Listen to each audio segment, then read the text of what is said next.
Yesus, terima kasih pada pagi hari ini kami boleh bersama-sama beribadah di tempat ini.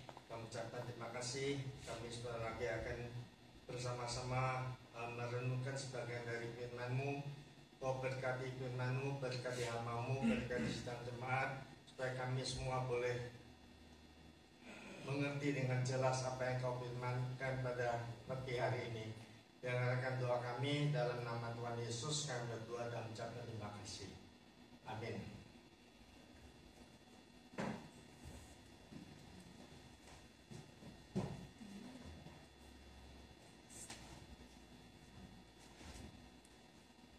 Ya, tema khotbah saya pada pagi hari ini adalah, silakan ditayangkan.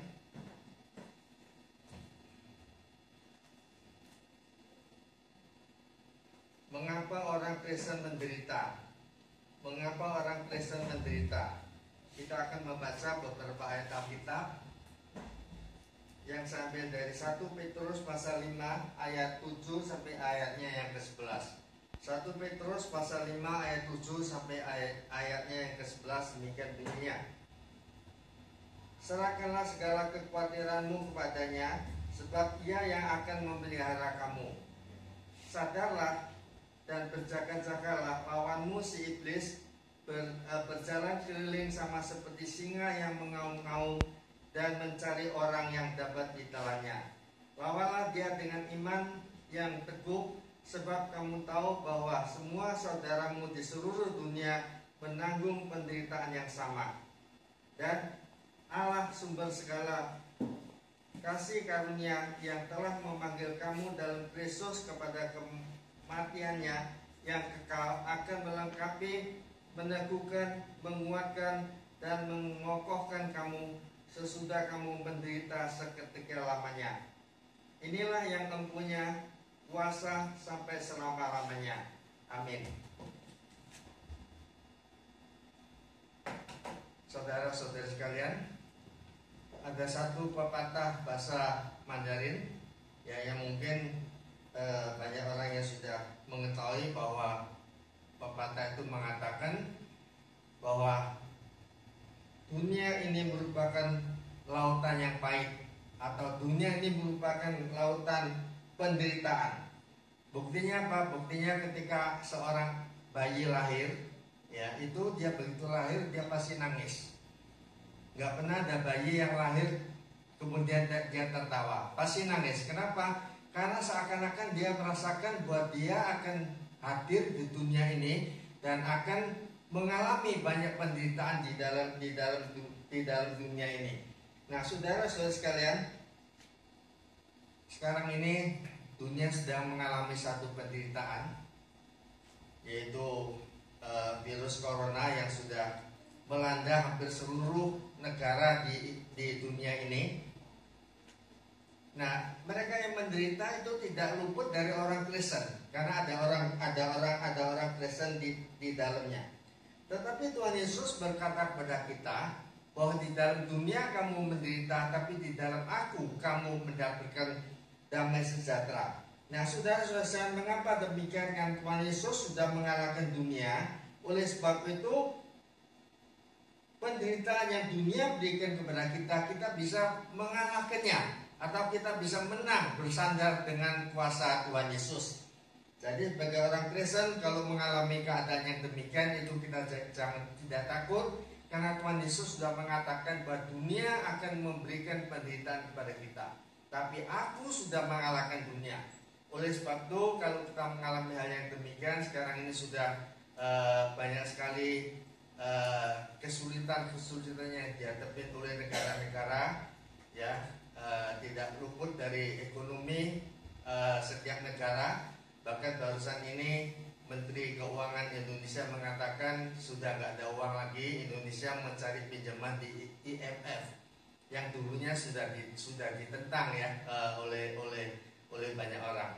Nah, saudara-saudara, demikian juga bagi kita sebagai umat Kristen, baik di dalam usaha kita, di dalam pekerjaan kita, maupun di dalam segala hal yang kita alami pada saat ini, itu semua menunjukkan bahwa kita sedang mengalami satu penderitaan. Nah, saudara-saudara sekalian,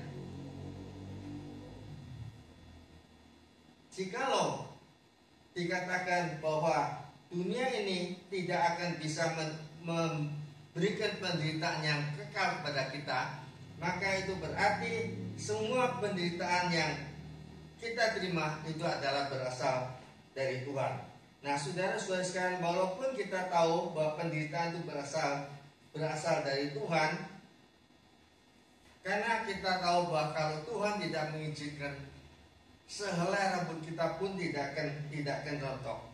Nah, oleh sebab itu saudara-saudara, tetapi walaupun demikian, walaupun kita tahu penderitaan yang kita alami di dalam dunia ini, tapi sikap setiap orang terhadap penderitaan itu berbeda-beda.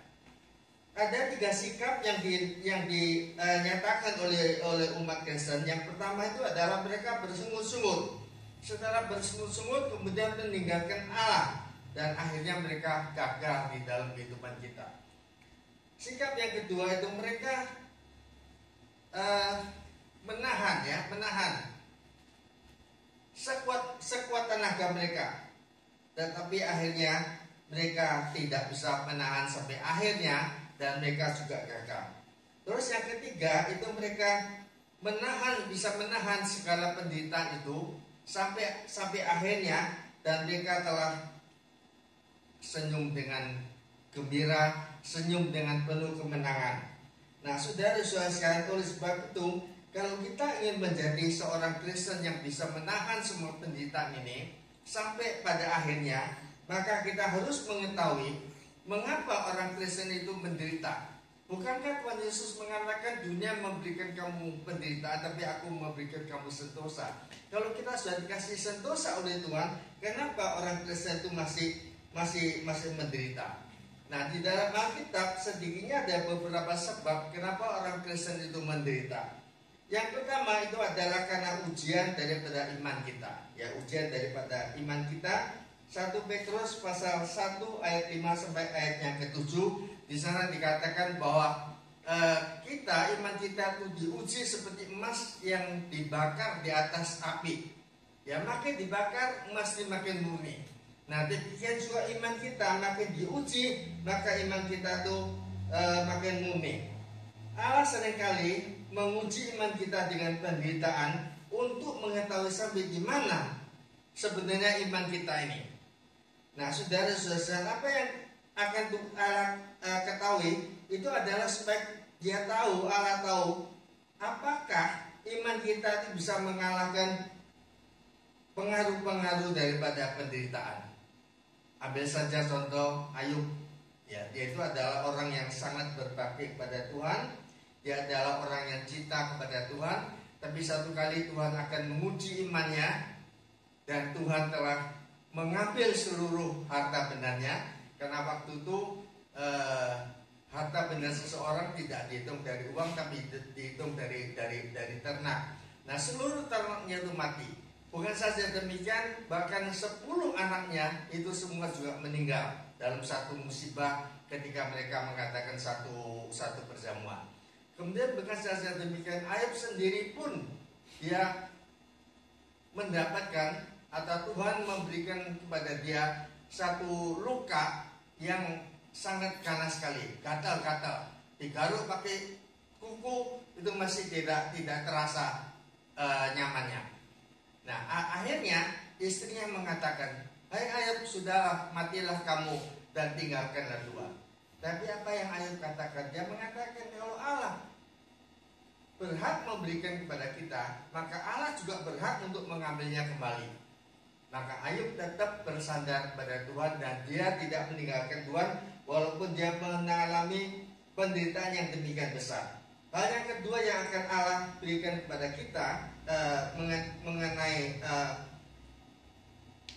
penderitaan yang Tuhan berikan kepada kita ini, yaitu supaya iman kita itu makin hari makin berlimpah. Iman kita makin hari makin berlimpah. Supaya iman kita ini supaya lebih berharga, dan iman kita ini bisa kokoh, dan kita bisa mengalahkan si iblis. Dikatakan di dalam ayat yang ke-9 itu demikian dikatakan kepada kita. Tetapi barang siapa tidak memiliki, maafkan, 1 Petrus pasal 5 ayat yang ke-9.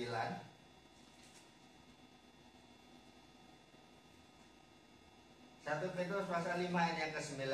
Lawanlah dia dengan iman yang teguh, sebab kamu tahu bahwa semua saudaramu di seluruh dunia menanggung penderitaan yang sama. Jadi kalau kita mendapatkan penderitaan, kita harus melawan itu semua dengan iman kita yang teguh. Ya, nah Tuhan ingin tahu sampai di mana iman kita ini. Tuhan ingin supaya melalui penderitaan ini, iman kita itu makin hari makin berlimpah, sehingga kita bisa mengalahkan godaan atau serangan daripada setan. Yang ketiga, yang selain daripada itu, maka kita lihat bahwa Paulus sendiri itu dia katakan di dalam tubuhnya, dalam dagingnya itu juga ada durinya. Dia mengatakan supaya saya mendapatkan wahyu yang banyak, supaya saya tidak bermegah, maka Tuhan memberikan duri ya di dalam tubuh saya. Duri itu apa? Tidak ada satu orang pun yang bisa menjelaskan, dengan Alkitab juga tidak mengatakan. Yang kedua, kenapa orang Kristen itu menderita? Yang kedua itu oleh karena balasan akibat daripada dosa yang kita lakukan. Ya, saya akan bacakan Galatia pasal 6 ayat yang ke-7b. Surat Galatia pasal 6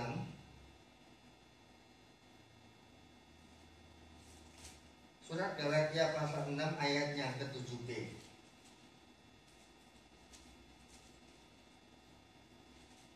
Demikian bunyinya.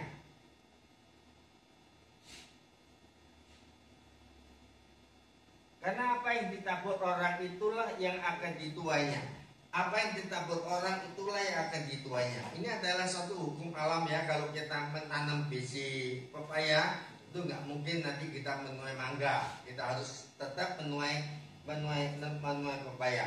Demikian juga kalau kita menaburkan perbuatan dosa, maka juga kebinasan yang akan kita tuai. Nah, saudara-saudara, walaupun Allah telah mengampuni dosa kita, ya sesuai dengan 1 Yohanes pasal 1 ayat 9, tetapi akibat daripada perbuatan dosa itulah yang harus kita tanggung sendiri. Saya sering mengambil satu perumpamaan, kalau tembok putih ini diibaratkan sebagai seorang Kristen yang tidak berdosa, lalu tembok ini dipaku itu melambangkan dosa. Jadi tembok yang terpaku itu adalah orang Kristen yang sudah berbuat dosa. Kemudian orang Kristen ini bertobat, dia mengaku semua dosanya, dan Allah mengampuni dosanya. Artinya dosanya itu dicabut dari paku itu, dicabut dari tembok itu. Nah, setelah itu kita lihat apa yang tertinggal di tembok itu adalah satu lubang yang tidak akan hilang untuk selamanya. Nah, itulah akibat daripada perbuatan dosa. Demikian juga kalau kita berbuat dosa, kita minta ampun sama Tuhan, Tuhan mengampuni. Tapi akibat daripada perbuatan dosa itulah yang harus kita tanggung sendiri.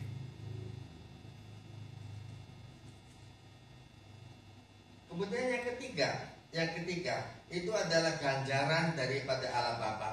Ganjaran daripada Allah Bapa. Saya bacakan dari Ibrani pasal 12 ayat 7 sampai ayatnya yang ke-8. Ibrani pasal 12 ayat 7 sampai ayatnya yang ke-8. Surat Ibrani pasal 12 ayat 7 sampai ayat yang ke-8 demikian diberitahukan kepada kita.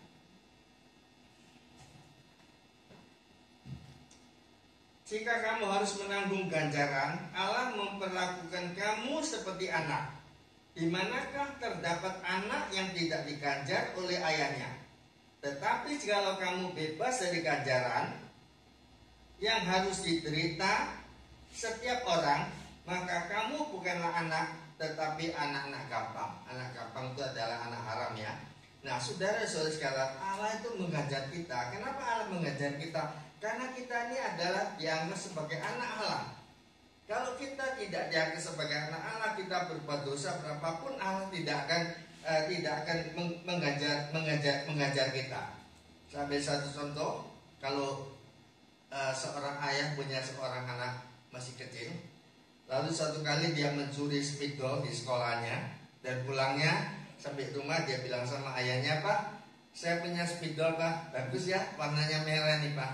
Bapaknya tanya, "Dari mana kamu dapat spidol itu?"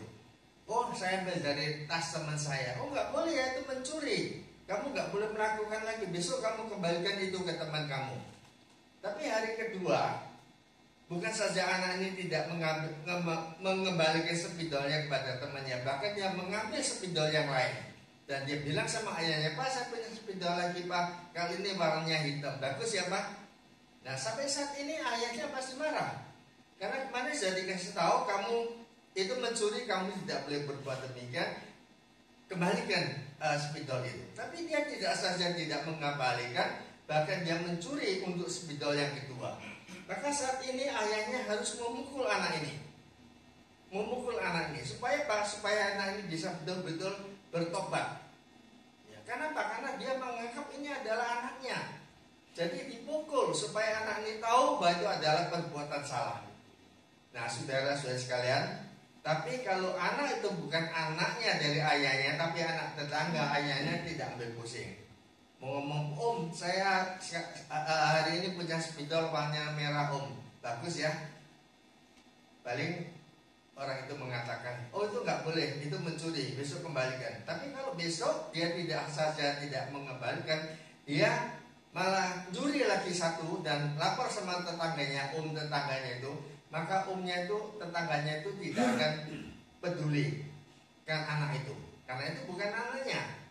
Ya, kalau dia mukul anaknya, nanti jangan-jangan papanya marah, dia dipukul sama papanya. Nah, mengapa kita diganjar oleh Allah?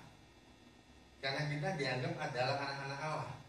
Kalau ada seorang Kristen yang terus berbuat dosa, terus berbuat kesalahan, cinta kasih pada Tuhan sudah makin hari makin redup, dan sudah tidak lagi cinta sama Tuhan, tidak lagi mau ibadah dengan sesungguhnya, mau ibadah dengan baik, maka Allah memberikan ganjaran. Karena dia masih dianggap itu adalah anaknya.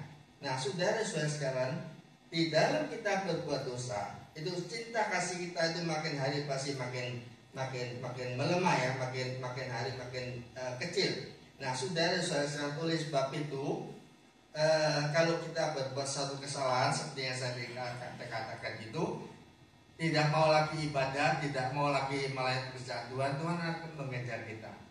Nah, ganjaran itu mungkin bisa berupa sakit penyakit yang diberikan kepada kita.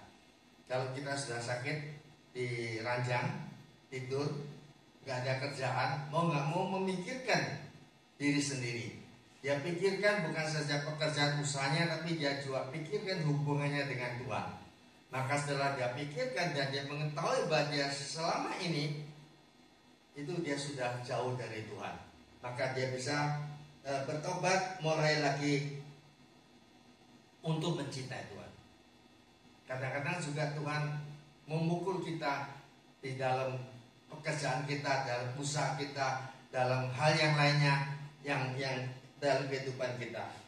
Yang keempat itu adalah oleh karena kita menderita karena Kristus.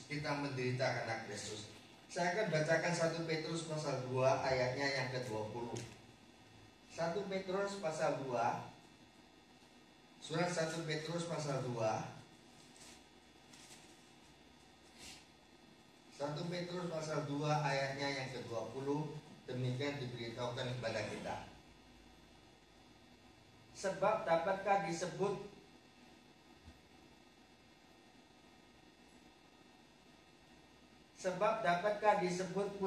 pujian jika kamu menderita pukulan karena kamu berbuat dosa? Tetapi jika kamu berbuat baik dan karena itu kamu harus menderita, maka itu adalah kasih karunia pada Allah. Nah, saudara-saudara, kalau kita berbuat dosa terus kita menderita, itu tidak terpuji. Tapi kalau kita sudah berbuat baik, kita sudah dengan baik melayan pekerjaan Tuhan, kadang-kadang kita juga bisa menderita. Nah, itulah yang terpuji. Nah, saudara-saudara, kita melihat bahwa Paulus itu adalah seorang rasul yang sangat dipakai oleh Tuhan. Di dalam pelayanannya itu dia seringkali mengalami penderitaan. Dia adalah orang yang cinta sama Tuhan, dia adalah orang yang melayani pekerjaan Tuhan seumur hidupnya. Tapi di dalam kehidupannya itu dia seringkali mengalami penderitaan. Nah, kenapa? Karena dia menderita itu karena Kristus. Ya, dia pernah mengatakan saya menderita oleh karena untuk kamu, menderita seperti seorang ibu yang sedang melahirkan itu adalah untuk kamu. Dia juga mengatakan dia menderita karena Injil. Dia juga mengatakan dia menderita karena gereja Tuhan. Nah, saudara-saudara sekalian, oleh sebab itu mungkin di dalam pengalaman kita banyak sekali penderitaan atau Tuhan memanggil kita supaya kita menderita. Dan ini adalah menderita untuk Tuhan. Kita melihat banyak sekali orang-orang yang menderita untuk Tuhan. Menurut satu tradisi, Petrus pada hampir akhir hayatnya itu, dia pergi ke rumah. Sampai di rumah itu, kemudian dia sudah tidak lagi mau melayani pekerjaan Tuhan. Lalu akhirnya dia mati syahid. Dan setelah mati syahid dia mengatakan, saya tidak pantas untuk disalibkan seperti Yesus. Salibkanlah saya terbalik. Artinya kakinya di atas dan tangannya di bawah. Nah, saudara-saudara, oleh sebab itu, walaupun kita sudah melayani pekerjaan Tuhan, tapi seringkali kita menderita. Menderita itu bukan karena perbuatan dosa kita, tapi menderita karena kita melayani pekerjaan Tuhan. Tidak sedikit hamba-hamba Tuhan yang mengalami hal yang demikian. Seperti pada tahun 1996 ketika kota Situbondo, gereja-gereja itu semua dibakar, ada seorang pendeta GPDI itu dia tidak sempat lari keluar dan dia hanya bisa berdoa. Akhirnya dia terbakar, meninggal terbakar. Dan waktu dia terbakar ditemukan dia sedang dalam posisi berdoa. Kenapa bisa demikian? Dia menderita karena Kristus. Ya, walaupun saat itu di kota itu mungkin banyak sekali orang yang menentang akan kekristenan, tapi pendeta ini dia tetap melayani pekerjaan Tuhan. Di GBS ada satu orang pendeta juga demikian, dia melayani pekerjaan Tuhan itu bahkan satu saat itu sampai berasnya itu tinggal sedikit, dimakan sekarang, besok dia tidak tahu memakan apa. Tapi Tuhan buka jalan, besok ada makanan yang bisa dia makan. Kenapa demikian? Karena dia menderita itu karena Kristus. Yang kelima atau yang terakhir, itu kita menderita untuk mencapai satu kesuksesan yang lebih sempurna. Ya, satu kesuksesan yang lebih sempurna. Nah, melalui penderitaan ini, kalau kita menang dari penderitaan ini, maka kita akan mendapatkan satu kesempurnaan. Kita akan lebih dimuliakan. Dan keberhasilan kita itu adalah satu keberhasilan yang sempurna.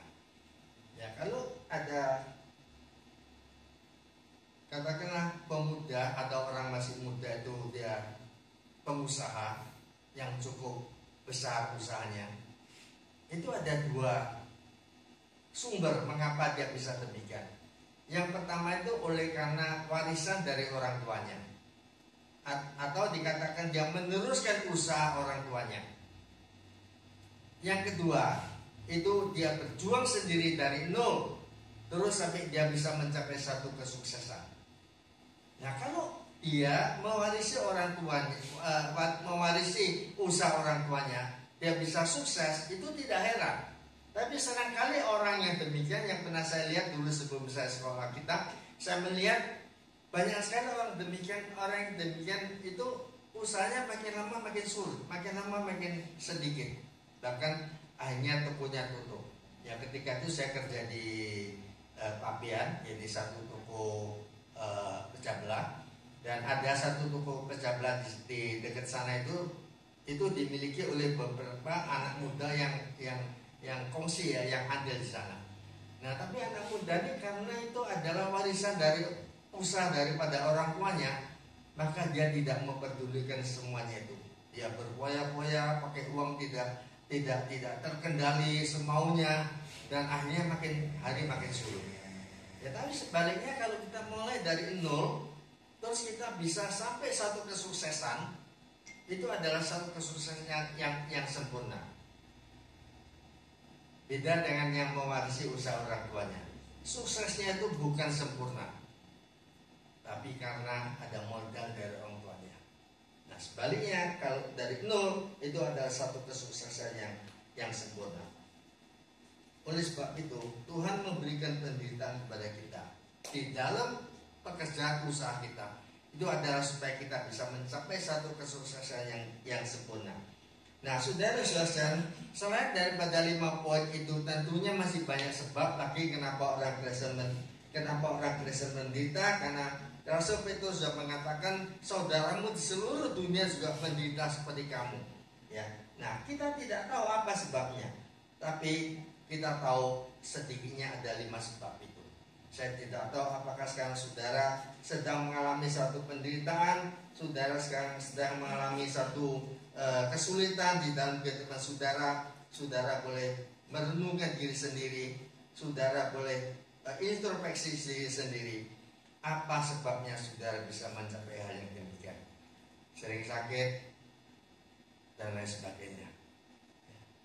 Tapi kita puji syukur kepada Tuhan, apapun yang kita alami itu adalah yang diizinkan oleh Tuhan, dan kita akan menerima apa yang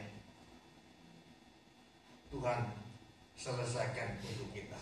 Amin. Mari kita berdoa. Tuhan Yesus, terima kasih untuk firman-Mu pada pagi hari ini, supaya kami semua boleh mengetahui mengapa kami sebagai orang Kristen yang dikatakan dalam Engkau ada damai sejahtera, tapi kami masih mengalami penderitaan. Tapi kami tahu melalui firman-Mu Tuhan, bahwa kami ada beberapa sebab yang menyebabkan kami menderita. Tuhan, pada saat ini kami serahkan setiap kami yang ada di tempat ini. Kami percaya Tuhan akan memberikan suatu kesempurnaan kepada kami. Kami akan melewati ancaman virus yang sangat berbahaya ini dengan baik, sehingga kami boleh melewati ini dengan tidak mengalami sedikit pun virus ini, bahkan sampai virus ini sudah meninggalkan Indonesia ini. Sekali lagi kami serahkan kami masing-masing ke dalam Tuhan. Dengarkan doa kami dalam nama Tuhan Yesus. Kami berdoa dan mengucap terima kasih. Amin.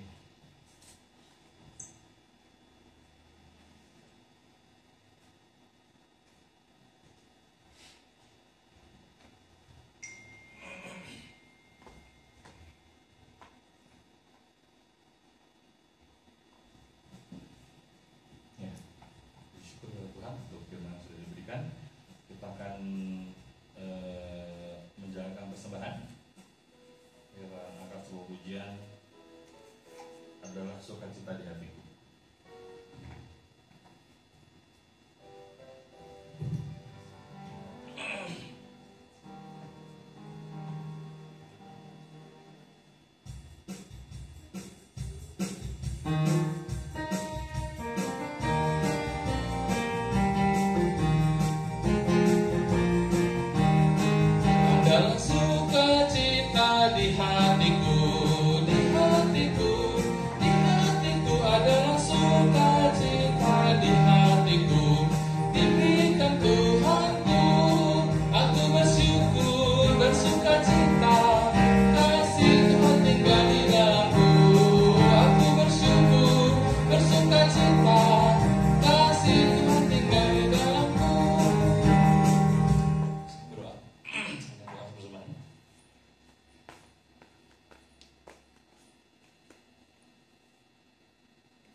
Tetap bagi berdiri, kita akan siapkan hati kita untuk menerima berkat Tuhan. Angkat pujian sebab Kau besar. besar, perbuatanmu ajaib, tiada seperti Engkau, tiada seperti Engkau, sebab Kau besar, perbuatanmu ajaib, tiada seperti